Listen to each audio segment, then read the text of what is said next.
অসম প্ৰদেশ কংগ্ৰেছ কমিটিৰ পৰা একেবাৰে স্পষ্ট ঘোষণা আগতেও কৰিছোঁ, আজিও কৰোঁ।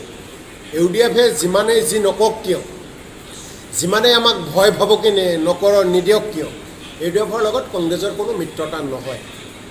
ইউডিএফৰ মই আকৌ কৈছোঁ, ইউডিএফৰ লগত কংগ্ৰেছৰ কোনো মিত্ৰতা নহয়। তেওঁলোকে নিজৰ পথ নিজে বাছি লওক। তেওঁলোককতো আমি বহুত আগতে কি কৈ দিছোঁ যে আপোনালোকৰ লগত আমাৰ বন্ধুত্ব নহয়, মিত্ৰতা নহয়, আপোনালোকে নিজে নিজে শক্তিশালী হওক, আপোনালোকে অসমৰ 14খন আসন আপোনালোকে দখল কৰক, আপোনালোকে ভাৰতবৰ্ষত চৰকাৰ গঠন কৰক। তেওঁলোকৰ প্ৰতি আমাৰ শুভেচ্ছা আমি আগৰ পৰাই জনাইছোঁ। এটা কথা স্পষ্ট, ইউডিএফে কিছুমান পাকে পকাৰে কিছুমান কথা কৈ কংগ্ৰেছক তেওঁলোকে ভয় দেখুৱাব বিচাৰে। কংগ্ৰেছ ভয় কৰা দল নহয়। কংগ্ৰেছে ইউডিএফৰ লগত কোনো কাৰণতে মিত্ৰতা নকৰে। সেই কমপ্লেইনকাৰীসকলেনো কি কমপ্লেইন দিলে? যেতিয়া জিএমচিৰ পৰা ভূপেন বৰা ডাঙৰীয়ালৈ জাননী প্ৰেৰণ কৰিছে, তাৰ লগত কমপ্লেইনৰ কপি এটা তেওঁলোকে দিব লাগিছে, কিন্তু সেই কমপ্লেইনৰ কপিও দিয়া নাই। আৰু সকলোতকৈ ইণ্টাৰেষ্টিং কথা হৈছে যে জিএমচিৰ পৰা ভূপেন বৰা ডাঙৰীয়ালৈ এখন পত্ৰ প্ৰেৰণ কৰিছে, 3 দিনৰ ভিতৰত তাৰ নথি পত্ৰ দিব লাগে। কিন্তু ভূপেন বৰা ডাঙৰীয়াৰ পৰিয়ালৰ লগত মোৰ সুসম্পৰ্ক থকাৰ কাৰণে মই আগৰ পৰাই জানো 2002 চনত ভূপেন বৰা ডাঙৰীয়াৰ পত্নীৰ নামত যি ঘৰ তাত বনোৱা হৈছে জিএমডিৰ পৰাহে পাৰ্মিশ্যন লৈছে। অৰ্থাৎ জিএমচিৰ আণ্ডাৰত ভূপেন বৰা ডাঙৰীয়াৰ পত্নীৰ ঘৰ নপৰে, বা জিএমচিৰ ভাগত ভূপেন বৰা ডাঙৰীয়াৰ যি ঘৰ বুলি কৈছে, সেই ভূপেন বৰা ডাঙৰীয়াৰ ঘৰ জিএমচিৰ আওতাত নপৰে, জিএমচিৰ অন্তৰ্গত নহয়, সেয়া জিএমডিৰ আণ্ডাৰতহে পৰে।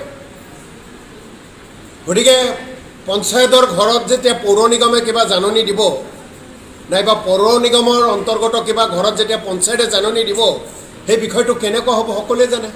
গতিকে মই জিএমডি বিভাগৰ মাননীয় মন্ত্ৰী অশোক সিংগাল ডাঙৰীয়াৰ প্ৰতি প্ৰশ্ন উত্থাপন কৰিব বিচাৰিছোঁ। আপুনি মন্ত্ৰী হিচাপে কথাবোৰ আপোনাৰ দৃষ্টিগোচৰ হৈছেনে নাই? আপুনি মন্ত্ৰী হিচাপে আপোনাৰ বিভাগ আপুনি ভালকৈ চলাব পাৰিছেনে নাই? আপুনি মন্ত্ৰী হিচাপে আপোনাৰ ডিপাৰ্টমেণ্টৰ আপুনি ৰিভিউ লয়নে নাই? য'ত জিএমডিৰ অন্তৰ্গত থকা এখন ঘৰত জিএমচিৰ পৰা নোটিছ যায়, সেয়া কিন্তু দুৰ্ভাগ্যজনক আপোনাৰ মন্ত্ৰীজনৰ কাৰণে।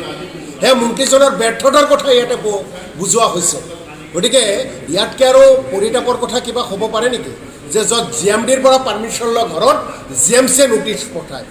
গতিকে এই গোটেই কথাবিলাক যদি আপোনালোকে মিলাই লয়, তেনেহ'লে এটা কথা স্পষ্ট হয় যে প্ৰদেশ কংগ্ৰেছৰ সভাপতি ভূপেন বৰা ডাঙৰীয়া বৰ্তমান ৰাজ্য চৰকাৰখনৰ কাৰণে বিজেপিৰ কাৰণে মূৰৰ কামৰণি হৈ গৈছে, যাৰ কাৰণে ভূপেন বৰা ডাঙৰীয়াক মুখ বন্ধ কৰাৰ কাৰণে তেওঁলোকে এনেকুৱা চেষ্টা কৰিছে।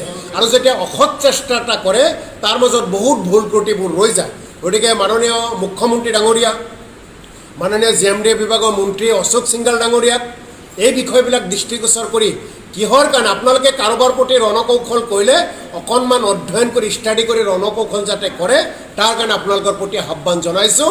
জিএমচি